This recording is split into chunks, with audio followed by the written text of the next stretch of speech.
Good morning and welcome. We're going to get started. So many of you were just with us at the opening with Dr. Shear. If this is your first time joining us during the Grief Sensitivity Virtual Learning Institute, again, I'm just going to continue to say welcome.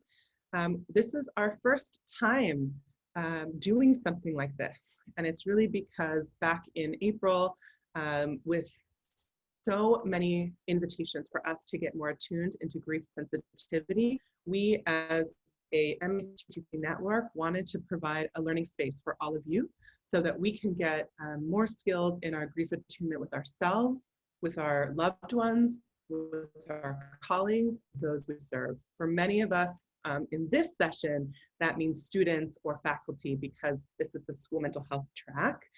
Although again, I just want to be clear, you do not need to be in the school mental health track, a school mental health practitioner to be in this session. So I want to say a couple housekeeping things, and I'm going to quickly turn it over to our presenters because it's a really, really rich session. A couple housekeeping things. So I know that all of you are going to want the recordings and the PowerPoint decks as soon as you can get them, and they will be all uploaded on our event website next week, in the next week. So please know that we're going to get you the decks and the recordings up on the event landing page in the next week. Again, everyone will be muted during this session, and the main way to come in contact with us is through chat. And if you do have questions, please put them in the Q&A, and our presenters may or may not answer them through the presentation, but I'll be watching them and making sure that during our Q&A part at the very end, the big questions are able to be elevated. So again, good morning. I am going to just see if there's anything else I need to say on this slide. An important piece. So if you're just joining us, today and tomorrow is a two-part institute, but this is actually part one. We're going to come back together in November, on November 12th and 13th, right before the holidays, because we know that a lot will come up right before the holidays. And our November 12th and 13th sessions are going to be more applied. So, and we, as an institute, invited the same speakers for today and tomorrow to come back in November. So your learning will be continued. If you leave this session going, I really wanted to learn more of how to do that, Amina and Babala will be coming back in November, so you can extend your learning with them. A couple other pieces. In between each of our main sessions, our breakout discussion. So we know that so much of our learning is being able to share with one another. So on your Zoom cheat sheet and at the very end of this presentation, we'll have links for you to join and actually be able to talk and share and learn. You might have a colleague that was in the grief sensitive session or in the evidence-based, and you want to learn from them. So please join our breakout sessions or take a walk and get some lunch and then come back for session 2 later today. Okay. Again, one last piece around housekeeping. Please use the Q&A for presenters. Please use the chat for all attendees. And again, if you need closed captioning, you can click on your Zoom bar at the very bottom that says closed captioned, and you'll be able to see our session in a closed caption forum. And you can follow us on social media as well. So definitely let us know if you need anything in this space. And I just, again, want to say one last caveat, which is that we are all in an unprecedented time for multiple reasons. Our presenters are calling in from the Bay Area, California. All of us have different internet access things. So if there might be a pause or a freeze, I'm going to ask us to just take a breath and be patient with the Zoom so that we can be as centered with our learning as possible, being patient and flexible, and we're going to try and make this work as best we can. Okay, a couple last pieces. So we have also resources, new fact sheets on grief. Those are located on our MHTTC Responding to COVID-19 Bereavement, so please check those out. And we also know that there's a lot going on, both either for you or for those that you love or those that you take care of. So we pulled some hotlines for you to make sure that you are getting support and the regulation that you need in this moment. Okay, if you're new, I'm going to do a quick, I'm just queuing our presenters. I'm going to do a quick welcome to our center and then toss it over to you. If you are new to us, the Mental Health Technology Transfer Center Network, we are a network of centers that provide no-cost technical assistance across the country. And you have regional centers and also focused specialty centers. And this Grief Virtual Learning Institute is actually a collaborative effort of all of the MHTTCs across the country, because we know that grief is not only is it not time bound, but also it's not location bound. So if you're new to us, please do reach out to your MHTTC and your network and get to know us. Again, I'm Leora. I'm the School Mental Health Lead for the Pacific Southwest MHTTC. That's that Region 9 down in green and in California, Arizona, Nevada, and Hawaii and the Pacific Islands. But even if you're not in our region, welcome. You'll find your region. We'll get you hooked up so that you can get no-cost technical assistance, webinars, training, products, resources that you need to navigate in this time and moving forward. We are funded by SAMHSA, the Substance Abuse and Mental Health Administration. So we're grateful for funding, and while SAMHSA supports us, not all the views represented both in this session or in the Institute necessarily reflect the Assistant Secretary and SAMHSA. Okay, that was it. I said it, but I'm trying to do 5 minutes, so it was close. That was close. If you're just joining us, please do just like Jamie did and Carla did from Bakersfield and Colorado, and put your name and your role and your location in the chat box so we can get to know you. I'm going to deeply welcome you to No Time Clock on Grief, Reimagining Healing and Learning Spaces. I'm going to move ahead and introduce, and actually I'm really going to hope to pass it over to the both of you so you can introduce each other. Does that sound okay to both of you? Okay. I want to say before I really do mute myself and pass it to Amina and Babalwa that when we were looking for presenters and speakers and thought leaders when we were looking for folks to speak on intersectional grief, that these two thought leaders and wisdom holders came up immediately in all of the folks who are recommending their work. And so I just want to say I'm incredibly excited to learn, and I am really honored that both of you, with all that you are navigating personally and professionally, have really offered this rich learning with us. So with that, I'm going to mute myself, and Amina and Babala, I'm actually going to hold here. And then if you can share a little bit about who you are and then just tell me next and we'll move forward. Absolutely. So thank you so much, Leora. Thank you for welcoming us both here. And we're really very excited to be here and to be in this Grief Sensitivity Institute and to be speaking with you. I'll do just a brief introduction of myself and then introduce Babalwa, and Babalwa, you can introduce yourself. So my name is Dr. Amina Norris. I am an associate professor in teaching credentials at Sacramento State University, but I also am the founder and chief executive officer of Unhidden Voices, LLC, which is a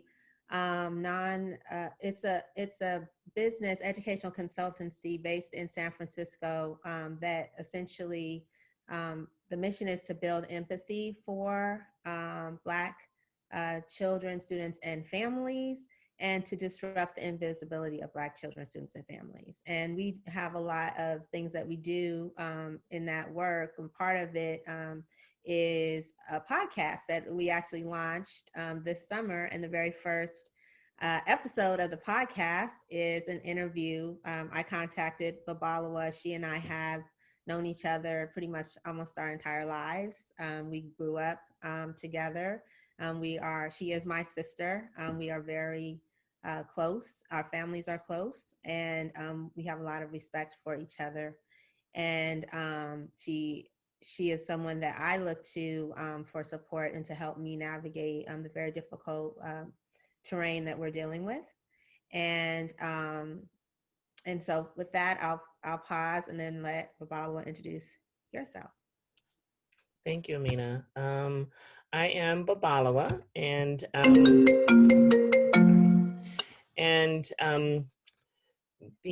am a licensed mental health therapist with and have been in community mental health for the past, 21 years, and working with children and families for the past 30 years, believe it or not. Gosh, it's been a while.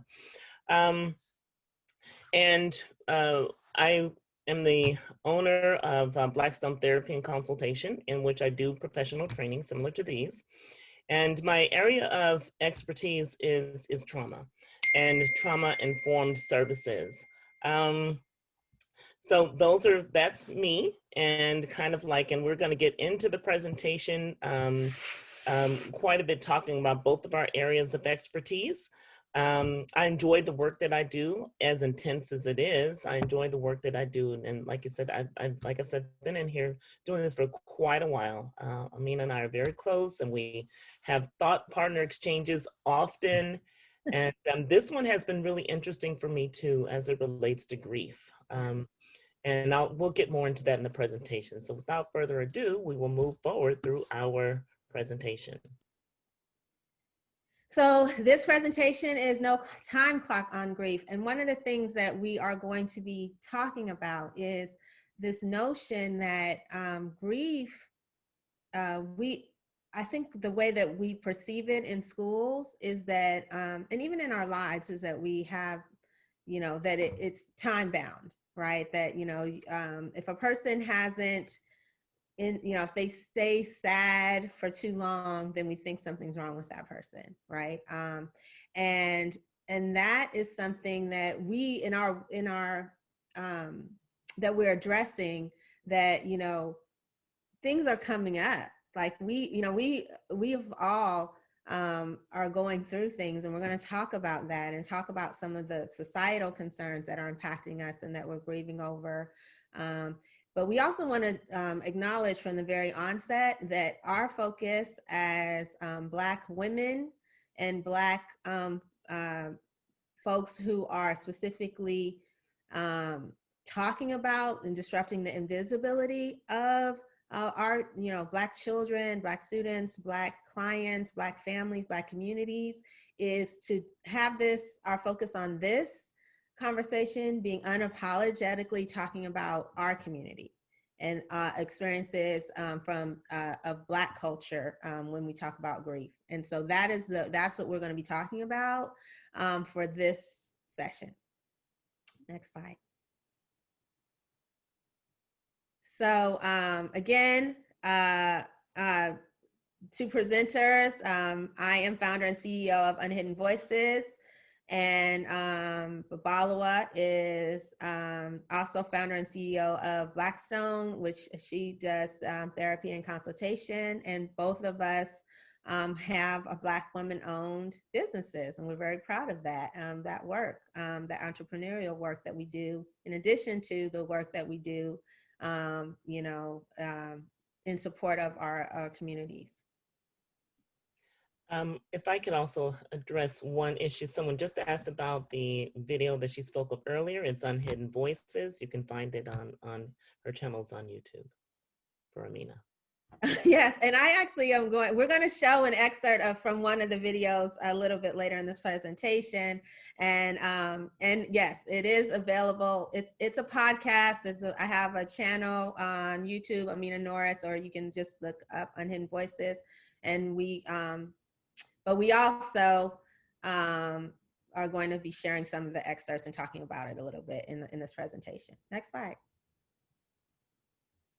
So one of the things that we are going to be doing is demonstrating a little bit, not a lot, but just a little bit of some of the healing practices that we do in our work. And so one of the things that we do is walk-up songs. So, so what we love you to do is put in the chat what your walk-up song would be. But first, let me explain what it is. It's like the song that inspires you, that uplifts you, that kind of, when you're feeling down, what music kind of like, if you were going to use that music to kind of say, every time I hear that song, I feel it. I feel like dancing. I feel good. What song is that? Because sometimes, especially now, we need that inspiration, right? We need it. We need it. So mine is Just Fine. So if we can have the DJ hit it.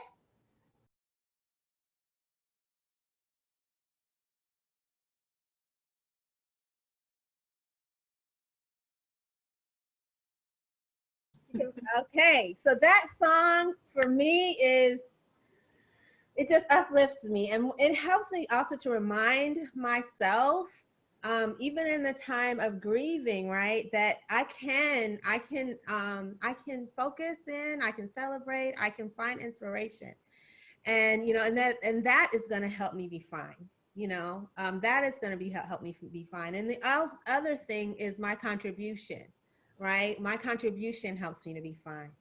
So I want to let Babalawa share with you her inspirational walk-up song. All right. And thank you, Nina. That was fun, a party. I'm watching the chat as well. And we could just, this is a great playlist that folks are listening here. We're just having a great time. And mine goes way, way back, which is one that's Sweet Honey in the Rock from way back when. And it's Ella's song. And I love the fact that these are all women and such beautiful voices. And I think then they took the word from Ella, Ella's words, turned it into songs. So let's pray a little bit of this. Thank you, Leora.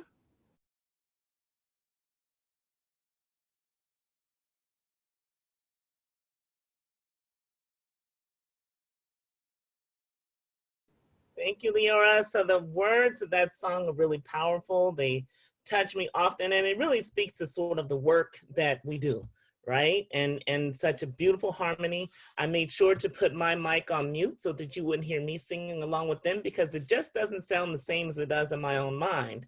So we just, I had to make sure I muted that first and checked it twice. So thank you for joining us, and thank you for dancing and partying with us as we move into some pretty heavy material. And the material and the format that Sister Mina uses, we encourage you to use that, because music is instructive and it's healing. Yeah. Thank you so much. Yeah, thank you. And oh my gosh, that song is so beautiful. One of the things that I do is I play my walk-up song for my students, and then I ask them, just as I've asked you, to put their songs in the chat. And then I take those songs and I actually make a Spotify list, a song list, a playlist of the songs that inspire my students, right? And then I share it with them. And so then it's like, whenever you're feeling down, hey, you know what? You're not alone, right? These are all the songs that, we feel that encourage us. And I started working out to my students' songs, right? And so I feel like they're with me, and, I'm working out to songs in Spanish and just jamming. And I'm like, oh, I didn't even know this is it, And then whenever we have our sessions, we have our classes, I play the music. I play their music, and I'll actually I'll ask them to talk about it. Like, why did you pick this song? What inspires you about this song? One of the other things that I like to do is, for our folks who are hearing impaired, is to actually share the lyrics, right? So this is why to play the lyrics, because then that, for accessibility, that is also very helpful for people who may not be able to hear the music, but they can read along and know what folks are saying. Next slide. And I do want to say, while we're moving to the next slide, is that this is a teaser for the November session, and give you an idea of what it's like for the practicality when we get into some things that are putting all of this that we'll be working on today into practice. That's absolutely true. So we have basically two objectives. One of the things that we're doing this session is basically talking about complex grief. And what is that? We're going to define it for you, talk about the importance of it, and grief sensitivity, particularly when it comes to dealing with our Black students and our Black clients, but also other students and communities of color, but Black students in particular. And we're going to talk specifically about some of the cultural aspects of how grief plays out for us. And then in November, as Babalawa teased for you, we will provide you with specific strategies that you can employ that are culturally responsive, ways of including your students and creating safe spaces, safe learning spaces for your safe and brave learning spaces for healing. All right, next slide. So we broke this into six modules. The first 3 modules we'll focus on today, and the next 2, 4 and 5, we will work on half of those, as you can see. So the first one is the 3 major societal concerns: COVID, Black lives, and climate change, as well as grief as a nonlinear equation. Module 3 is understanding racialized complex grief.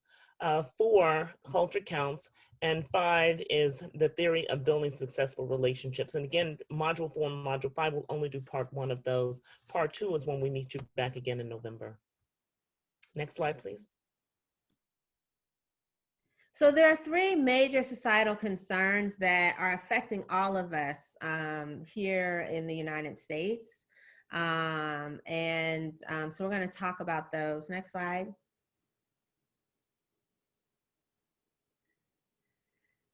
So the first is COVID-19. So we actually are living under a pandemic that is a global pandemic that has caused nearly 200,000 deaths in the United States. I can say for my own family, last month I lost a cousin. My cousin died as a result of COVID. He lived in Nevada.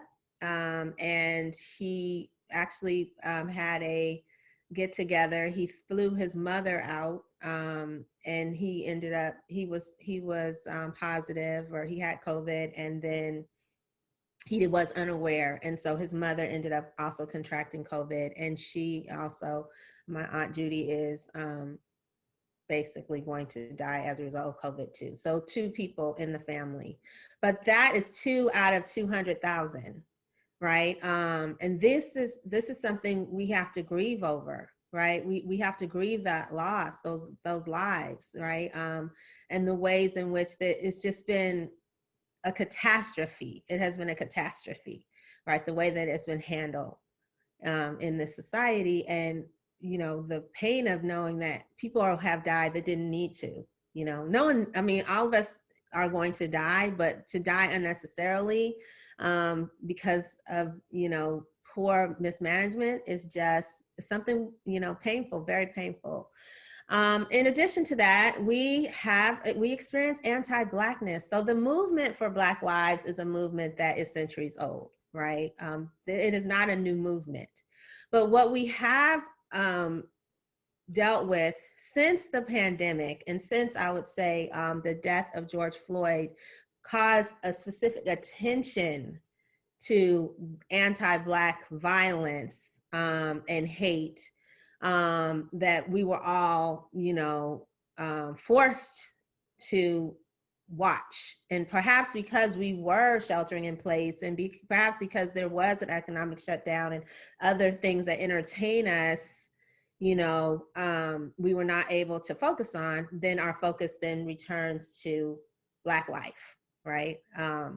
And then we understand that racial violence against Black people does not only result in the fact of us losing our ability to breathe by being murdered, suffocated, shot, these things, but also just the attacks that happen on a daily basis because of policies, programs, procedures, and practices that are racist and anti-Black.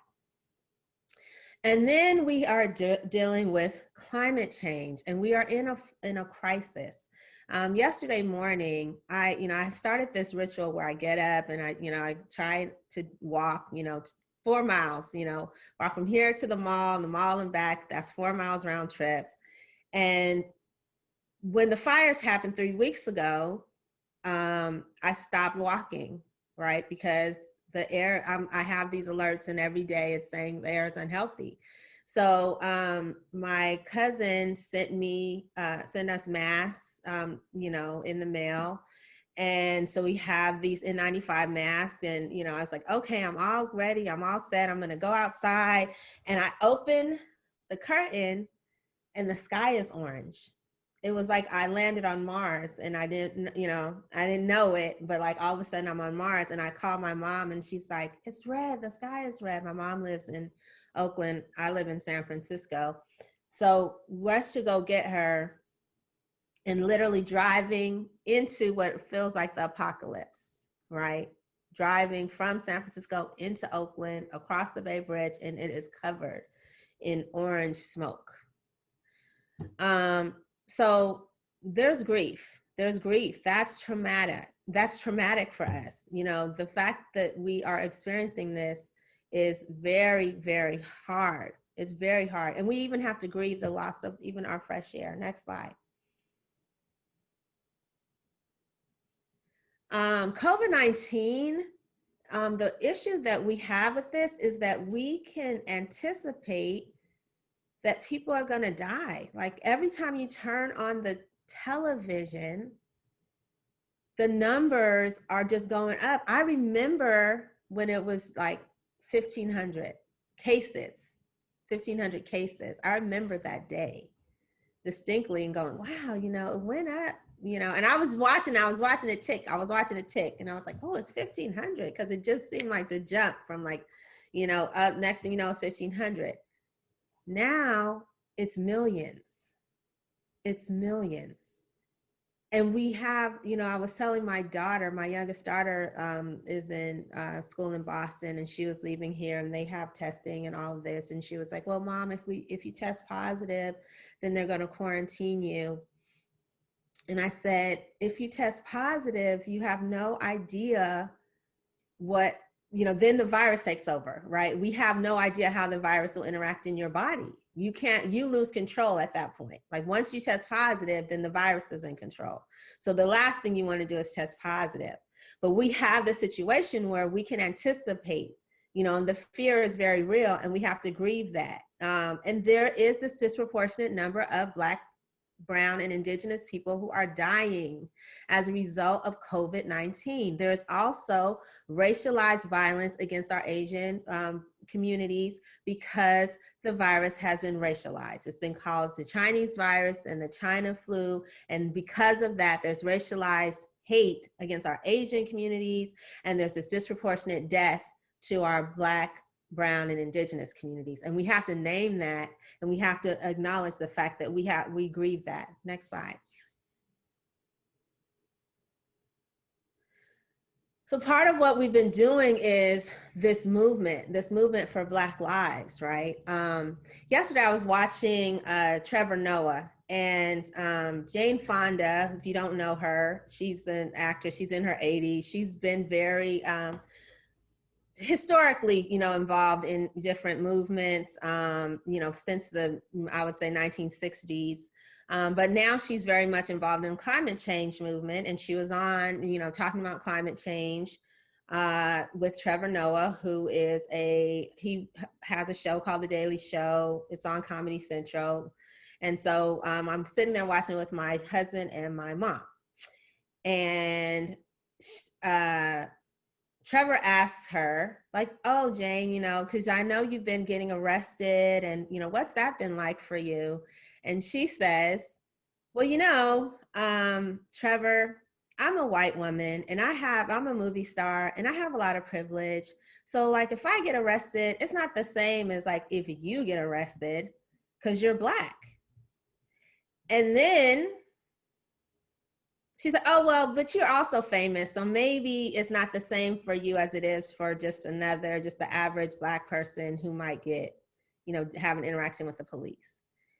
And I'm sitting there watching this with my mom and my husband, and we're like, she doesn't realize the insensitivity of that statement, because her privilege of that, she doesn't have to worry about it, right? It's like, oh, she's acknowledging it, but to acknowledge it and not to also acknowledge the fact that it's a real reality for Trevor Noah and every other Black person that, yes, our lives are in danger.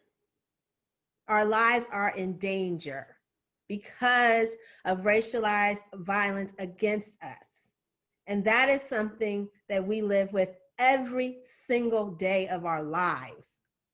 And that is why we have to be unapologetic about addressing it, right? And being involved in a movement to save our lives. Next slide. And again, the fact of the matter is that this climate change crisis is so overwhelming, you know, and it links to this, like the COVID-19 impacts, it's a respiratory disease that impacts our capacity to breathe, right? Black lives are at stake, and I Can't Breathe is echoed in our movement for Black lives, right? Saying that. And then we have this climate disaster that also impacts, like in our case, unhealthy air, unhealthy, you know, capacity, you know, not focusing on property, because I think a lot of our energy, you know, on the news, they'll be like, oh, so many houses burned and so and so. No, lives are being lost, right? People are dying. Our life, our quality of life is different, right? We can't open the window, you know, we cannot, because the air is toxic. And that is a very, very frightening reality that we have to acknowledge and we have to grieve. Next slide.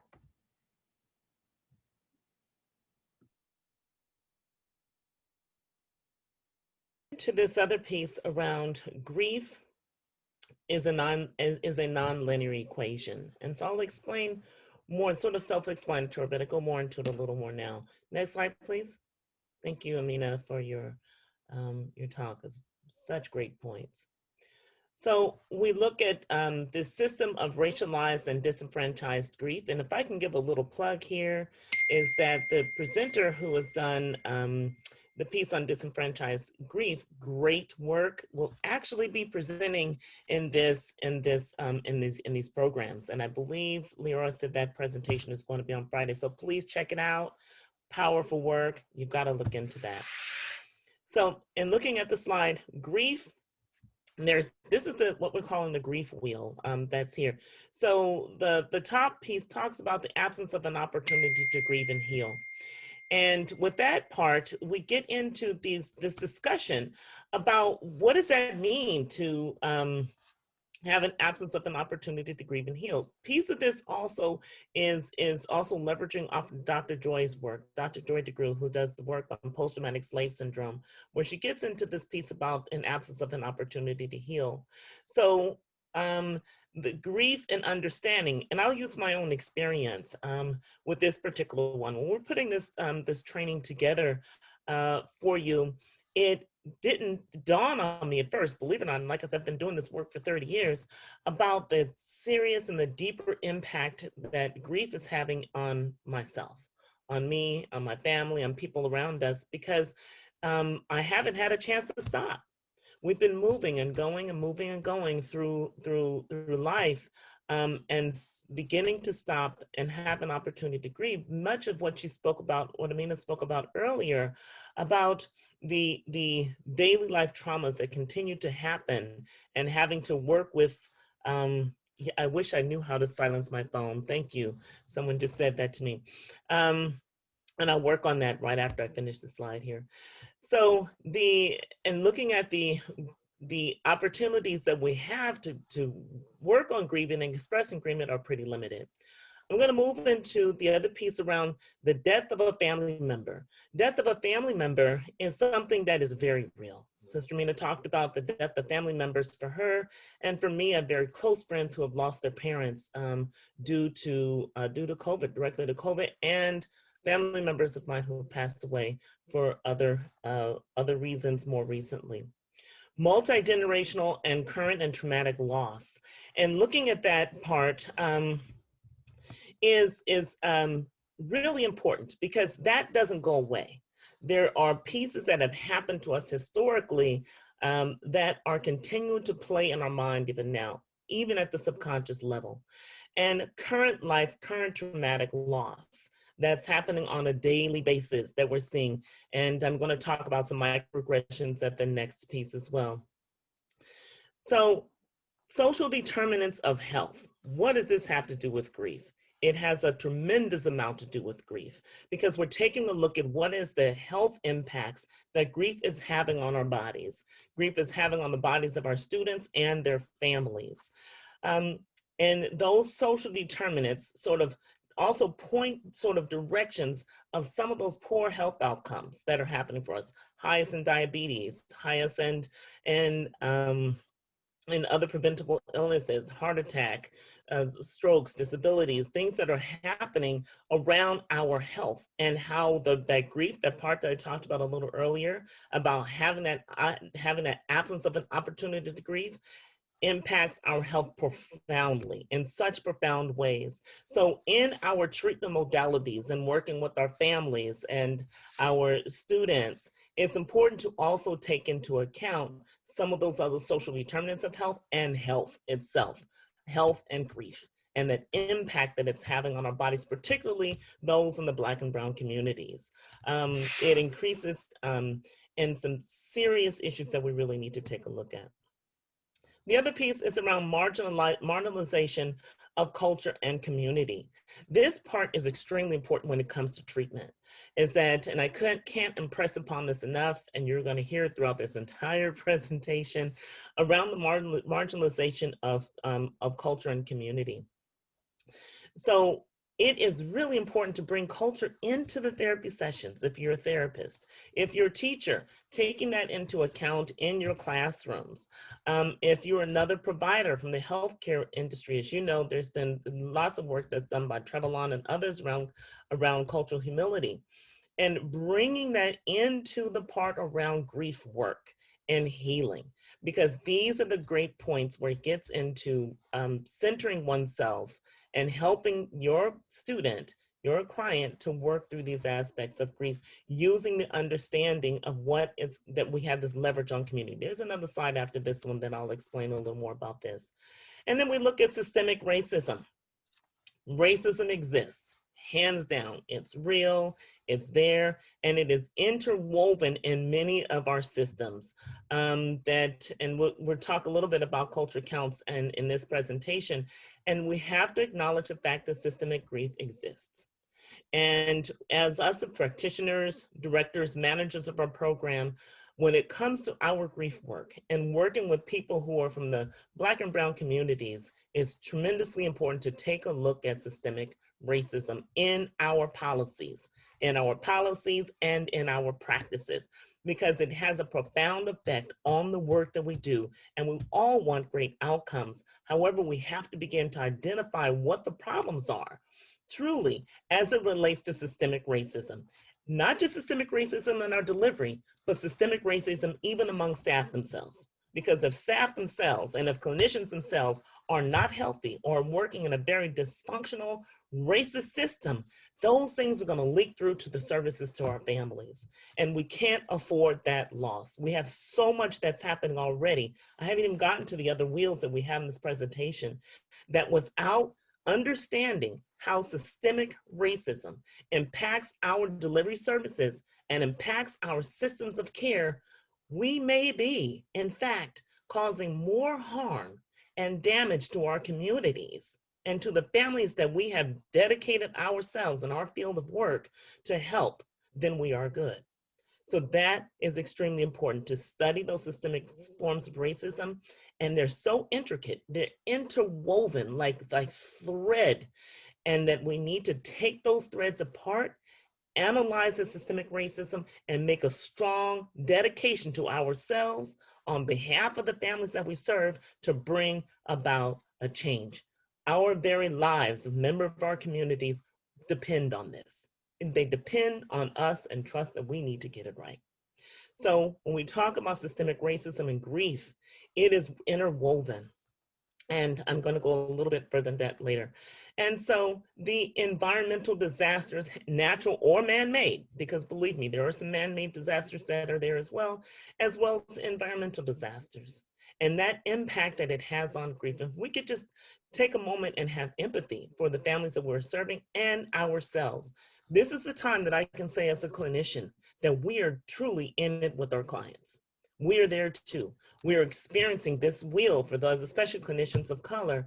We're experiencing this wheel just as we are right along with our clients. And so it's very imperative that we do some of that self-grief work ourselves and understand that grief comes in different forms in different systems. Next slide, please. Thank you, Leora.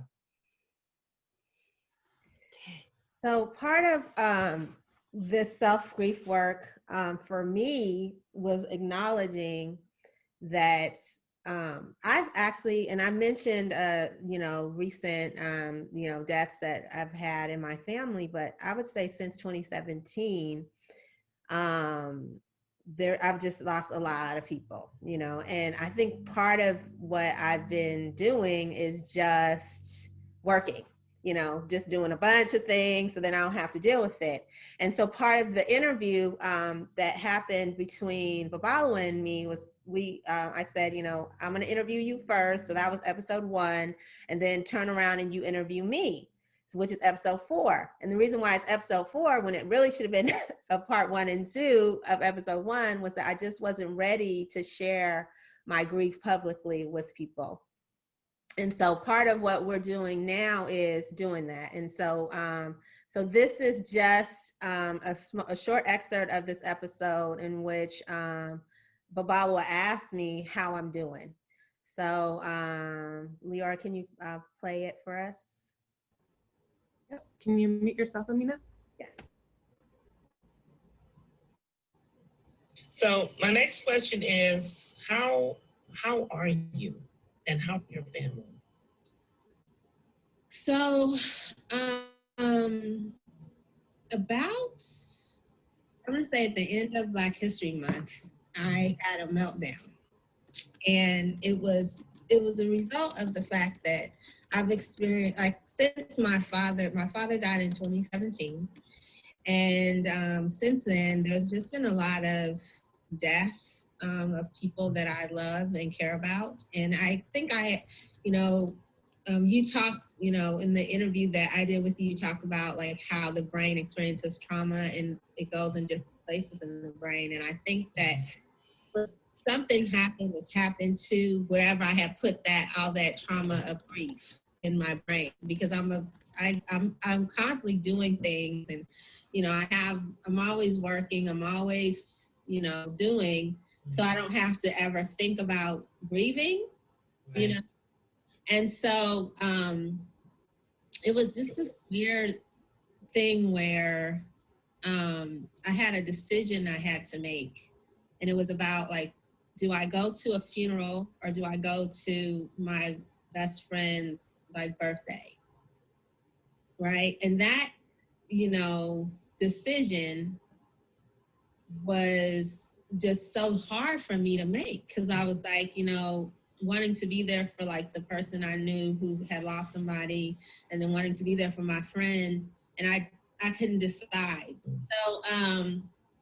So since that time, I have just been really trying to reorganize myself in terms of how I deal with death and pain, and a lot of it, we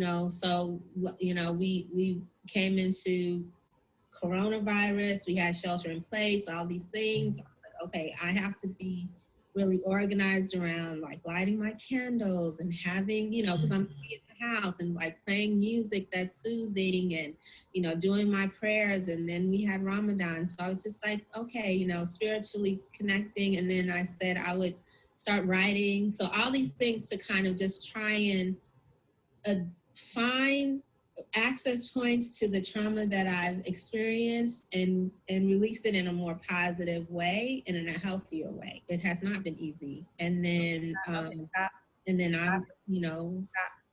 my family Okay, yeah. So I think it starts this.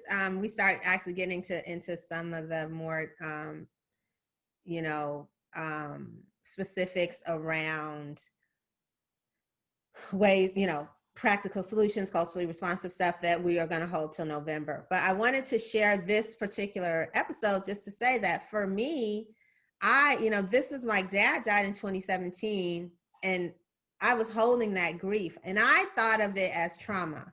Like I thought it was like, something was happening, and I'm grieving, but I don't know it. You know what I mean? It was just in me, and it wasn't until I just, had this, very difficult moment that it was like, I just was like, actually allowing myself to grieve.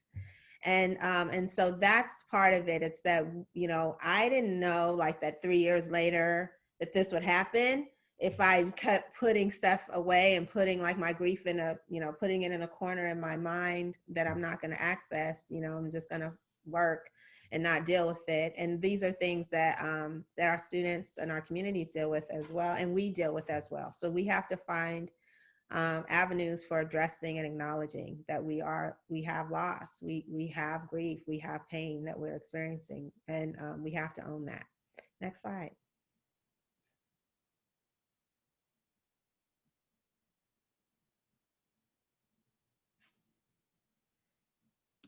Okay. So thank you, Amina, for sharing. So this slide talks about racism-related grief, and we've kind of touched on this already. Racism can be a form of psychological trauma for African Americans. And then this slide is adapted from Dr. Nancy Boyd Franklin. So there's quite a few other authors to take a look at and to study further. One is Dr. Nancy Boyd Franklin, who I've studied her work way back in grad school, and it's still just as poignant and important to this very day. And the same with Dr. Joy DeGruy. So when we talk about racism as a psychological trauma for African Americans, it really does elicit a lot of the trauma responses that comes up and those grief responses. So if you can imagine, there's this trauma responses and this other piece, grief responses that are different. And extremely profound, that happens inside of the individual and within the collective communities. It involves a negative, rejecting and demeaning social messages that undermine self-esteem, that are sent forth from the outside world to the individual. And that goes back to, we talked about systemic racism, and we talked about a little bit about the microaggressions and macroaggressions. Next slide, please. And so, as the photos on the previous slide where we have, and many protests around the world talk about saying their names or what have you, these individuals are connected to systems.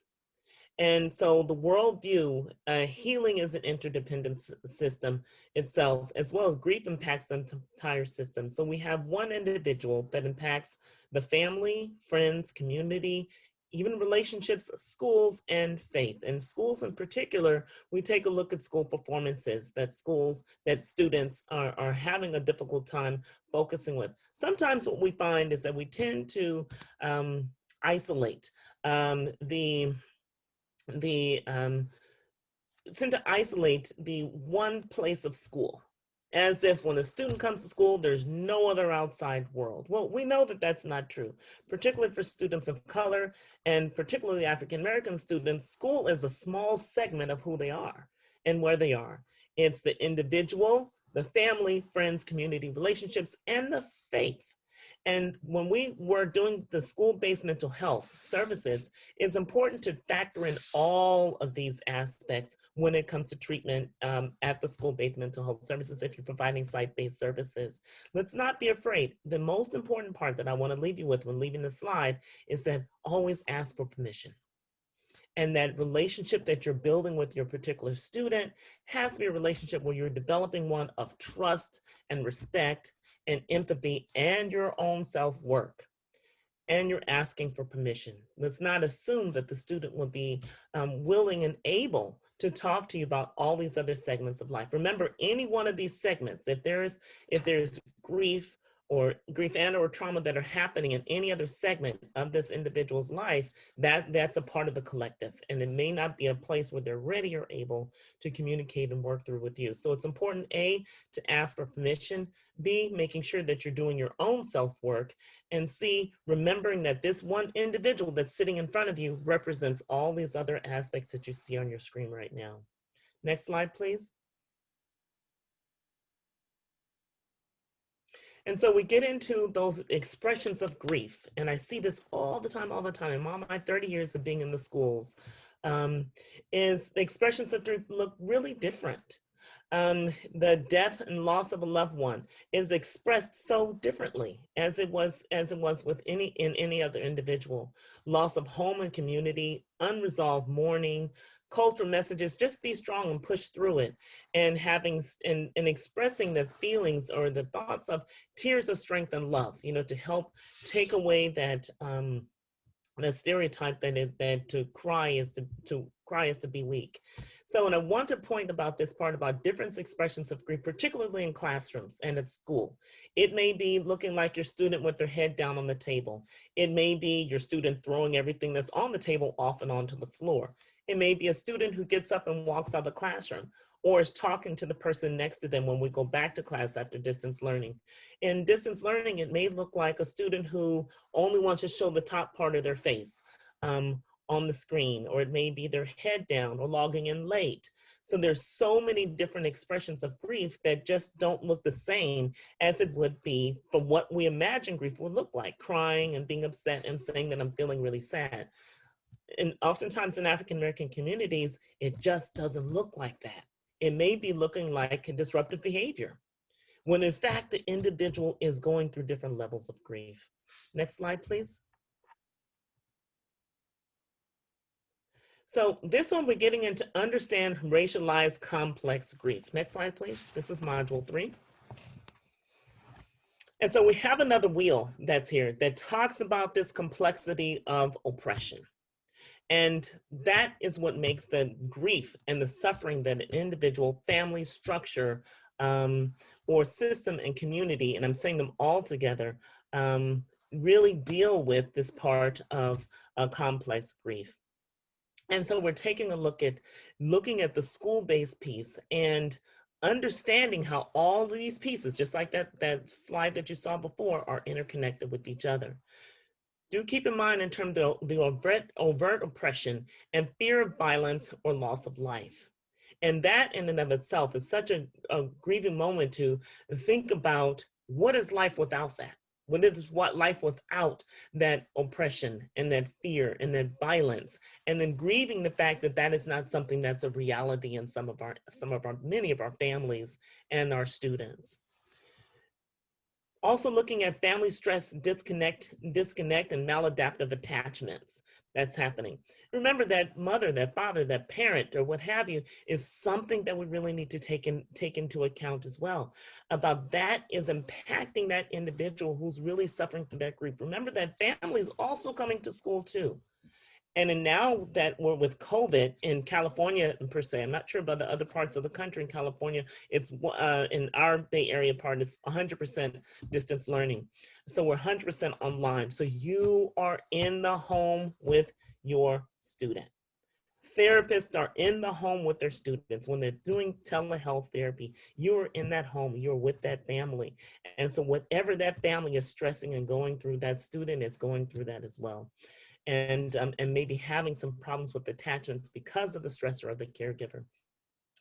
Current life and historical legacies of multi-generational trauma. And so we're keeping that in place too, and understanding that role with that multi-generational trauma and that multi-generational grief. How is that impacting the individual? And remember, those individuals are also interconnected with the larger system. And you take that larger system and you put it into the historical lens. And that too is something that it's very important to remember, that is being carried along with the individual. So when we're addressing these issues of complex griefs, it's really to understand and do our own homework about what are the historical legacies that these families may be carrying. One of the most important ones, and if I could switch these around, I would put this one up at the top, as and all or it could be any starting point, is disregard and ruptures in the faith-based system. So we've been trained, you know, as many of us have been trained, that we just don't bring faith into the system.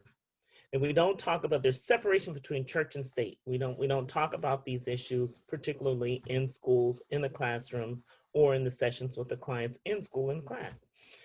But faith-based system is one that is extremely important to know.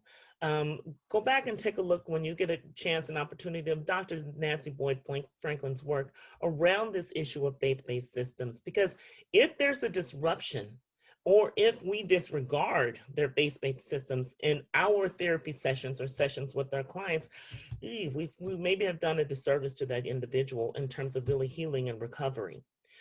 Faith is a focal point in many families, whatever that may look like, you know, regardless of whatever faith-based they choose Christian, Muslim, Judaism, whichever one it is, or spirituality. In many families, faith is a huge piece around healing. And if that system is disrupted or disregarded, it really compounds the grief and can be a grieving process in and of itself. And be a point of grief. Dehumanization and marginalization of culture, and it's something that makes the grief process and the healing process pretty complex. Daily life experiences and social displays of microaggressions and macroaggressions. And those are like 1,000 deaths by 1,000 cuts. And we think about the grief and the loss and the fear and the terror that an individual's already going through, those daily life battles, at some point, it feels like an individual saying, I just can't. And some of my friends have said to me, I just can't. I have to turn off the TV. I have to turn off everything. I just can't anymore. It's just too hard. I feel like I'm reaching a saturation point. And that is looking at dealing with those daily life micro and macro aggressions, and the individual falls into the state of feeling like despair and grieving and not really understanding themselves, because there's so many things coming at the individuals. Which one of these pieces of the wheel is it? Well, that's where complex grief comes in at. Complex grief comes in, it's all of them and not just one. Again, I mentioned social determinants of health and mental health. Please do your best in researching more about social determinants of health. That goes into the public health sector oftentimes, and we are definitely, and my head is connected to my body. And so it's really important to understand that our mind and body are really one.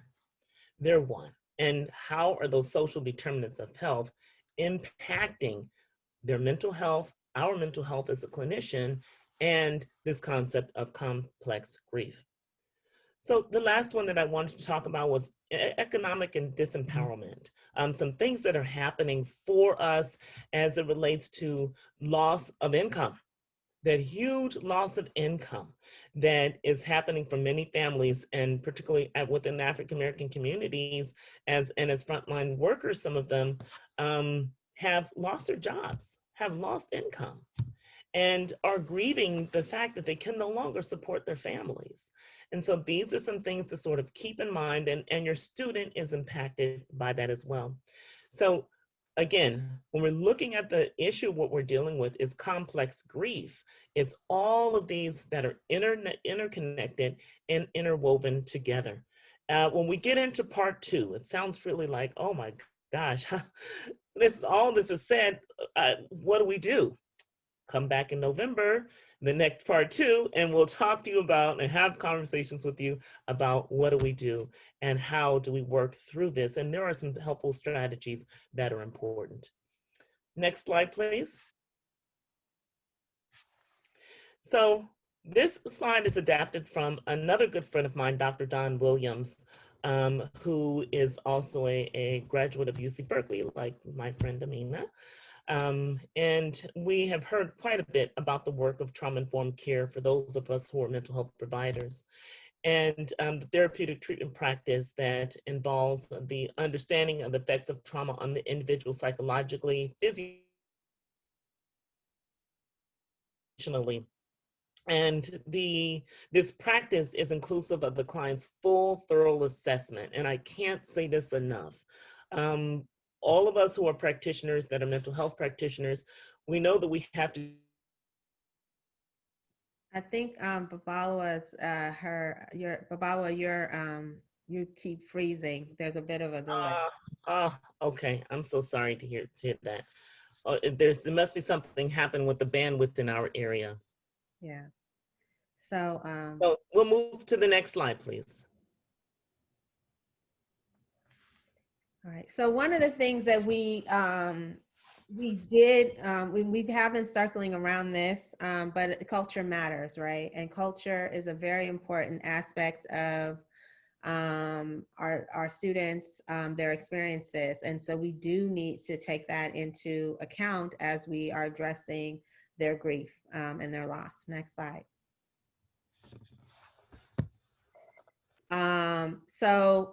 Babalawa, I'm not sure if she, thank you. Oh, you want to show the book? Good. Show the book. Awesome. I hope that my connection is back. I don't know if you can see this book. I was fortunate enough to get the hard copy of it. Dr. David Satcher, who was the former Surgeon General, that talks about culture counts. And the title of the book is Mental Health, Culture, Race, and Ethnicity. This is actually a supplemental to the mental health report by the Surgeon General. And it is $19.99. You can find it online. I don't know if you can get a hard copy, but he really talks about a lot of the disparities, and some of the things that were put into this presentation came from this material as well. Next slide, please.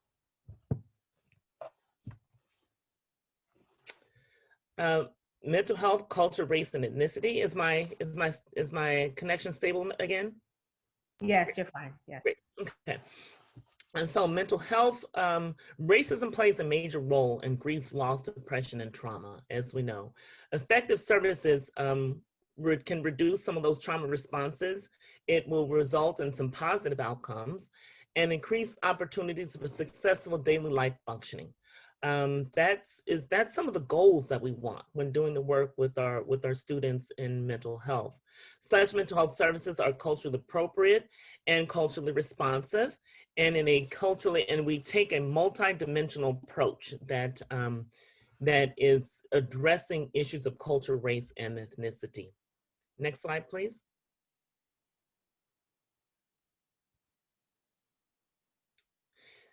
This one, me? Yeah, so this is me. And so we are going to kind of go through the next few slides kind of rapidly, just because we want to leave time for Q&A at the end. But essentially, one of the things that and I know this slide says African American, and we have been using the term African American, but we do also know that there are a lot of people who are Black who do not identify as African American because they may be another ethnicity, but they may be Black American, or and so we want to say that and just acknowledge that. But the reality is that our students, their expression of their grief comes out, and a lot of times in forms of resistance. And when they are expressing grief and anger, a lot of times they are punished in our schools for that. And that is unfortunate. And so one of the things that our job and our role is to acknowledge that grief is happening, right? Our students are grieving. We're grieving. This is real. And this is something that we cannot punish them for. Who punish them for grieving? Punish them for anger. This is a feeling abandoned, feeling, a sense of resentment at the fact that, people are dying, there's loss, the loss of air, the loss of life, all these things. And so we have to reimagine and reframe the ways in which we engage with our students in our communities. Next slide.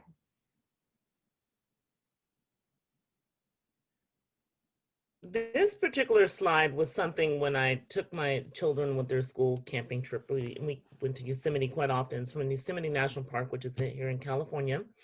And the warning sign next to the waterfalls say, victims swept downstream will seldomly survive.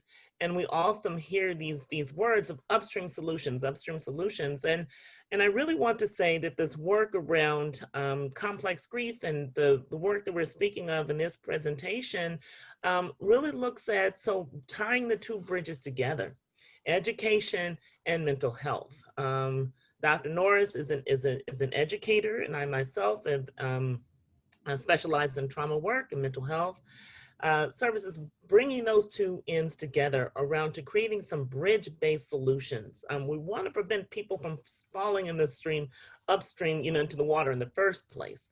And so, because we know that the reality is that folks who are swept downstream, as the warning sign says, seldomly survive. Next slide, please.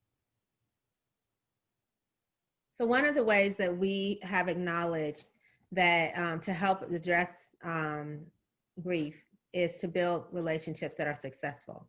And this is this module is our closing module. And so if you can go to the next slide, please. One of the things that we have to do is acknowledge the importance of trust building and trust work. A lot of what we've read about in terms of the idea of trust comes from deficit model ideas of trust. Basically, these ideas that certain students, that there's attachment disorders and things of that nature because of their home lives and just thinking of it in terms of a deficit.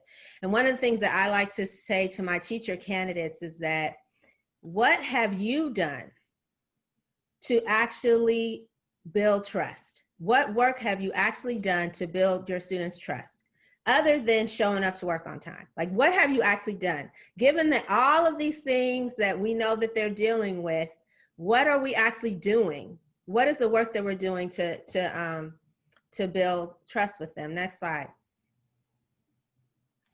So Zaretta Hammond has a book called Culturally Responsive Teaching in the Brain. And in it, she talks about the connection between culturally responsive teaching practice and brain-based science. So this is a really short 2-minute video that we're just going to watch real quick.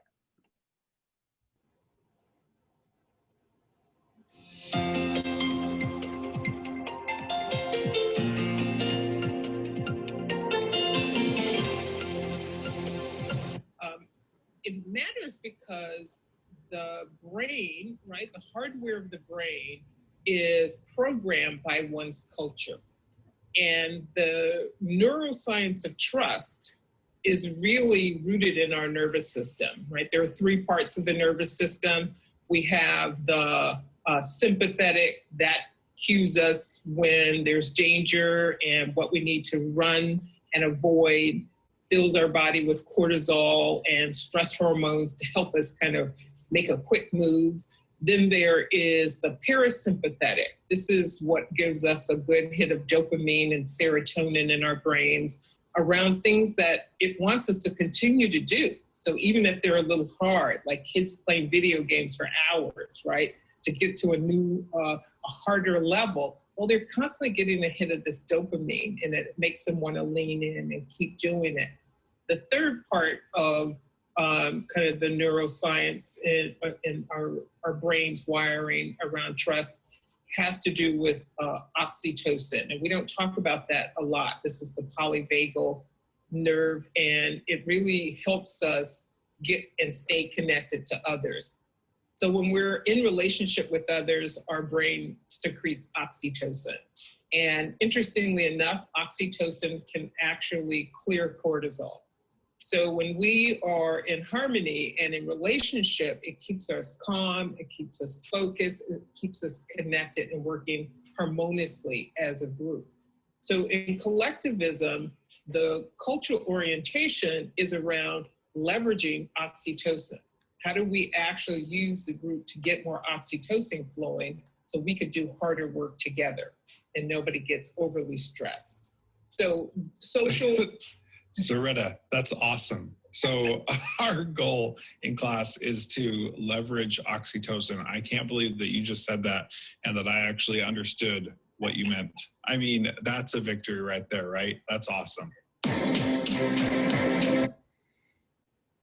100%. So now we know our goal. We have to leverage oxytocin. When we do that, we work as a collective and we build trust, right? And we have our students feeling secure and safe in the learning environment. And this is how we begin the process of collective healing. And not only for them, but also for ourselves. So this is why we do the music. We do these different things to help us with that process. Next slide, please. We understand that our students have trust issues. This, you know, online learning does not help with that, especially when we do it in the same traditional ways of face-to-face schooling, in which we are, you know, requiring our students. I was talking to a teacher candidate who's teaching kindergarten, and she said, oh yeah, you know, we're using this particular software where the kindergartners can't see each other. They can only see the teacher, and they're muted, and they're on the muted call for 3 hours. These kids are at home and they're 4 and 5 years old, and we're requiring them to be muted and facing the teacher for 3 hours. Again, these are processes that do not support collective healing. You know, she's saying like that one kid is crying like every single time, you know, he's on the call. And it's because, why are we torturing these kids by making them sit and stare at, you know, adults for 3 hours, and they're actually at their house? Like, it makes no sense, right? Next slide. So what we need to be doing is thinking about existing ways that we can heal as a community and do that work together, right? To do collective healing work together. And so we're going to be talking more about that in November, specific strategies that we can employ for collective healing. And we look forward to having the opportunity to have those conversations with you. Next slide.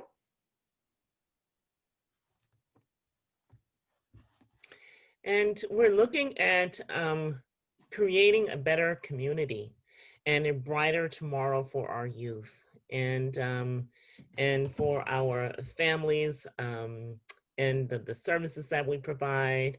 So we are going to have some time for Q&A, and I do want to say that I've had a chance to scroll through some parts of the chat. And some folks are really putting some very heavy things there. You know, my heart goes out to those who are enduring loss, grief, and traumatic loss, and dealing with traumatic grief, and for the systems that you serve. And I really want to really put a shout out there to all of you for joining us in this session, for my dear friend and sister Amina and I really extend our heart to you for sitting with us and, you know, exploring this with us, and really for all the hard work that you do. I just read through the chat, and I'm so moved that you're doing such tremendous and great work that's so needed. We need more of you, more of what you're doing, and really do some self-care for you too, because we are in this with our clients. We're in this with our families and with our schools, and we clearly have a lot of work to do. Someone asked me again about the book of the Dr. David Satcher, who said this is the Mental Health, Culture, Race, and Ethnicity. You can find it online, and it is a supplemental to the Mental Health Report by the Surgeon General. And this is Dr. David Satcher, who was at the time, the book is in 2001. And so good luck if you can find a hard copy, but you can download the PDF from the public health website. Okay, so I hope that helps. Thank you again. One last thing, Liara, can you forward to the last slide? Because the last slide is our contact information is on that slide. So so we'll open it up for any Q&A. Yeah, so I want to make sure that as folks, we've got a couple more minutes for Q&A, and then I'm going to talk us through our next steps for the Institute. So I want to invite you to stay in so that we can guide the learning and then guide the learning. So we have a couple really powerful questions, and we may be able to get to some of them. The first one that I want to bring to both of you is a question on how can we best assess, and I think we can broaden that term, best assess, best hold, best notice, best be attuned to unresolved mourning in the school setting. And that's a really great question. And so I think really looking at the analyzing the assessment tools we choose to use. One of the other best assessments too is the ACEs in terms of finding out first what has happened. Like, are there any trauma pieces that are there? And that is the adverse childhood. There's a brief piece, a TED talk by Dr. Nadine Burke. But if you do sort of Google and look it up, when you look at Dr. Nadine Burke and some of the work that they've done around ACEs, adverse childhood experiences, that is a great assessment tool to at least to start you off and figure out where you're at. Some places like within Alameda County has folded it into the CANS, which is the child assessment tools that we use. So those are some tools that therapists can use. And really asking, the other piece too is doing a genograms, and within those genograms, taking stories from your student, you know, in a way that they're sharing the stories. And my gosh, is that illuminating that you really figure out what some of these kids are holding and sharing, and doing a familial genogram. Within that genogram, don't limit it to just the families, to the parents, biological parents, include friends as well.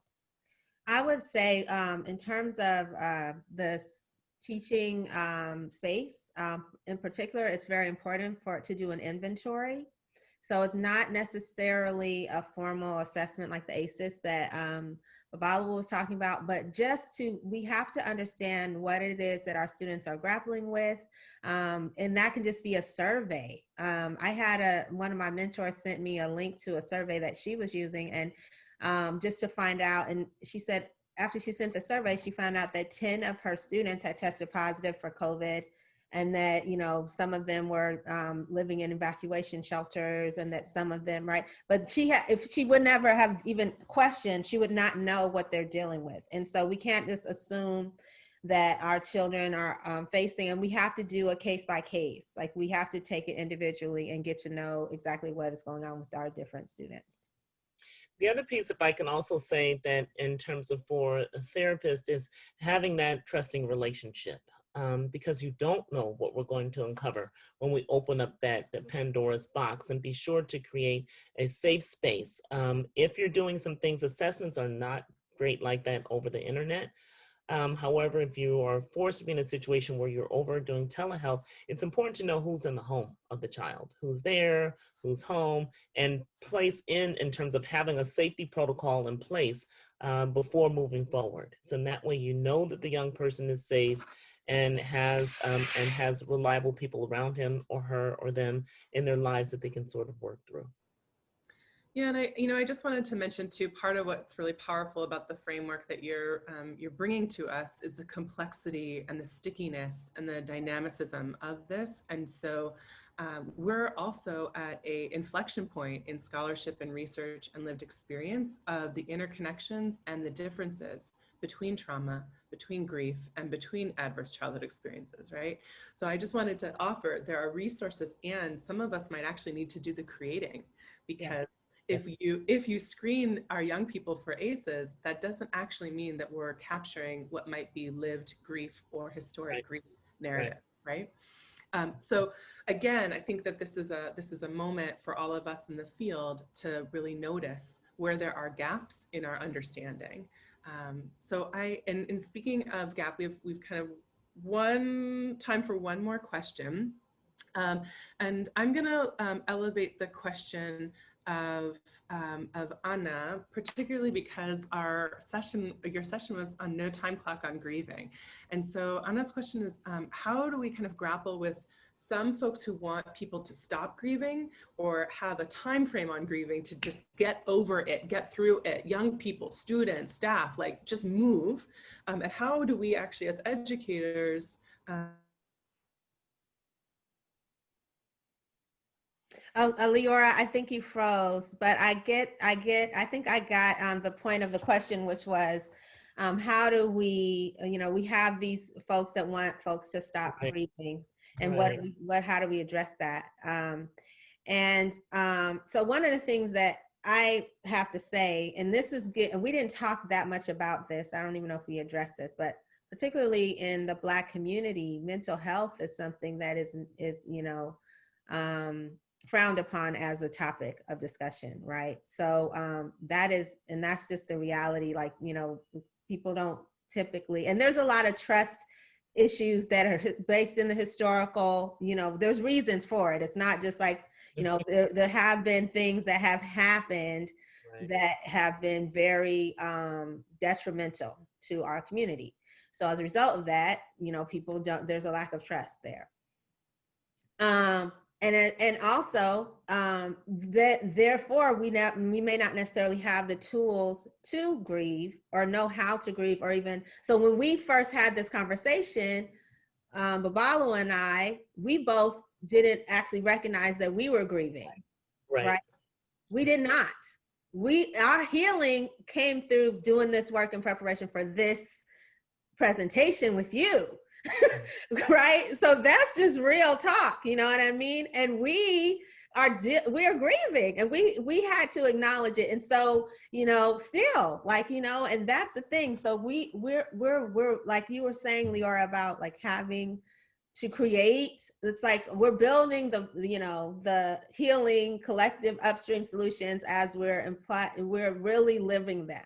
It's not a situation where this is a separate thing, or like we could just simply tell you that we have all of the answers to that, particularly when it comes to our community, because of the reasons that we've just talked about, right? So we have to then acknowledge that if it is not, that's what we said, there's no time clock, we have to give ourselves that time too. We have to give ourselves the opportunity to grieve and to accept, the different ways in which our grieving may manifest itself, and that to acknowledge that what you may think of as defiance is actually grief, right?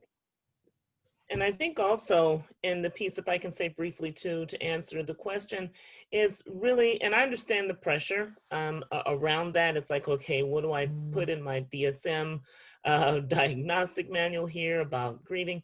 Is that, remember that and expressed, we're going back to that systemic racism system, is that within that system, that's where we're having the voices. And we're able to say that, hey, for this group, this community, or this individual, there is no time clock on grief. Like this individual, that it is not something that we want to be culture responsive. We want to really look at things from a very culturally sensitive and with cultural humility. And so that goes into the conversation around when you said, why do some people want to force people to have grief? And I think it's sort of because it doesn't fit nicely into one little box. Like, okay, we'll end at 6 months and then it's over. It doesn't work like that. So we certainly want to take into account cultural responsiveness and cultural humility. And so that's beginning of a conversation related to that, specifically as it relates to grief and loss. Thank you. And thank you for being my internet allies earlier when I was having an unstable connection. Isn't it always fun for internet to tell you when you're stable and unstable? I want to pose one last question, and then we're going to move into close. So if we can keep response as brief as possible. So we have a question around developmental approaches to racial grief, right? This is the brief question. Do you have authors or resources that you go to around supporting our young ones, young children, pre-K through second grade, understanding racial grief or racialized grief? The brief, super duper brief answer would be is that I look at the Association of Black Psychologists and the Association of Black Social Workers. And at their websites, there are lists of lots of individuals that do work. And in that work, they have pieces of it that do go into grief. So I couldn't give you a long laundry list of names now, but I would really implore you to do that. And if you have further questions about it, feel free to send me or Dr. Norris an email.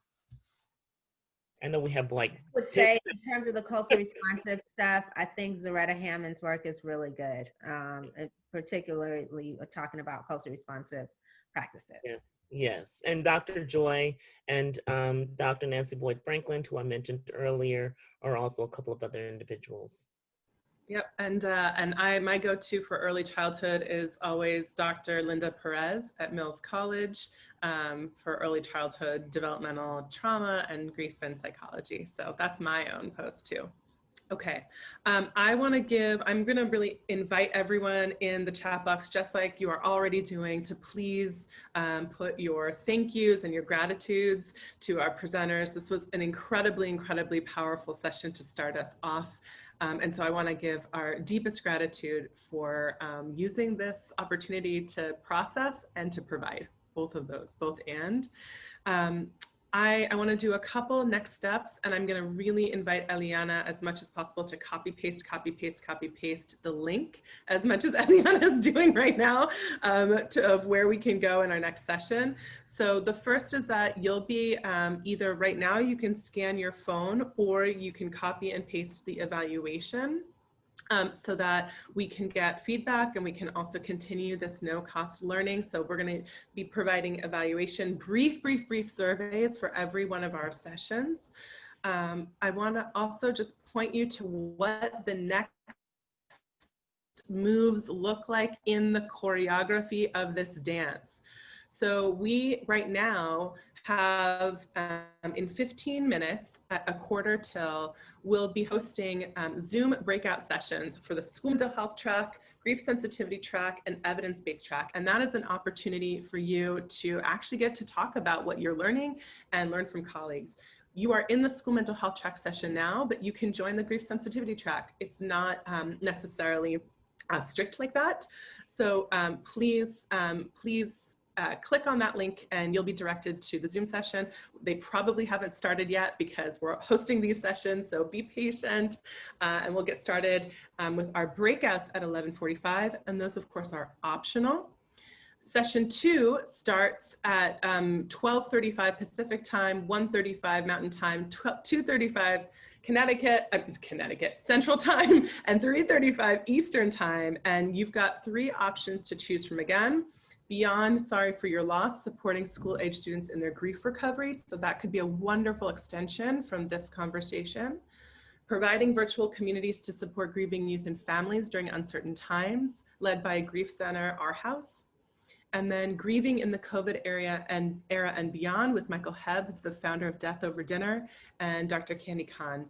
So those are 3 options. And then again, at the end of the day, you can join us to again process and share and check out, and then we start again tomorrow at 9 a.m. for another rich menu of learning.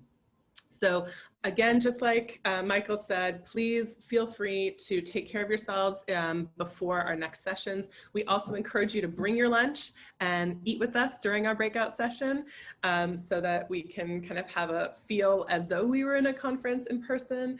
But we really want to encourage you to do what you need to do, but just know there are many options. There's options to process and share during the breakout sessions. There is more learning coming up at 12:35 Pacific time, and then there's the end of the day breakouts, and then tomorrow a whole other lineup. So Eliana, I'm going to ask you to put one more time. Perfect, thank you. And all of the decks and the recordings will be up on the website. I'm going to move us back actually to the evaluation. So again, you can scan your phone right now on the QR code, and then you'll be able to fill out the evaluation form. So with that, friends and colleagues, we are closing this session. We'll either see you at a breakout session of your choice in 15 minutes, or we'll see you for session 2s at 12:35 Pacific time, and whatever time that is in your time zone. Please do take time to just pull up the link so you can fill out the survey so that we can give Amina and Babalma the honor as much as we can with an evaluation for their deep learning that they provided us. Thank you so much again. Thank you.